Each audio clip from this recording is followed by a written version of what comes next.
अराजकको अर्को नाम मध्ये एक दुर्गा प्रसाद हुन्, जसले वकिल र न्यायाधीश किन्न सक्छ र किनेका छन्। हाम्रो देश यदि बनाउनु पर्ने छ भने न्यायलाई सुधार गर्नुपर्ने छ र शासन प्रणाली र न्याय प्रणाली सुधार गर्नुपर्ने छ, तब मात्रै हाम्रो देश बन्न सक्छ।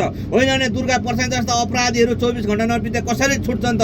त्यहाँ त दुर्गा प्रसादले खन पैसा गरेर न्यायाधीश र वकिल किनेको छ, त्यही भएर त दुर्गा प्रसाद छुट्ने हो नि। त्यही ठाउँमा एउटा गरिबको छोरो जेल परेको भए छुट्थ्यो, एउटा किसानको छोरो, एउटा गरिब दुखीको छोरो टुराटुरी त्यहाँ जेल परेको भए त्यहाँ छुट्थे, न्यायाधीशहरूले न्याय दिँदै त्यो व्यक्तिलाई जन्म कैद जेल ठोकिदिन्थे। दुर्गा प्रसाद जस्ता चाहिँ पैसाका पावर र पैसाका पहुँच देखाउने व्यक्तिहरू न्यायालयबाट किन छुटिरहेका छन् त? केपी ओली जस्ता सबै यहाँनिर चाहिँ पैसाको चलखेल र पैसा पेलेको कारणले, न्यायाधीशहरू बिकेकै कारणले चाहिँ यसरी अपराधीहरू छुटिरहेका छन्। होइन भने गरिब दुखी जनताका छोराछोरीलाई एउटै कानुन हुन सक्नुपर्छ।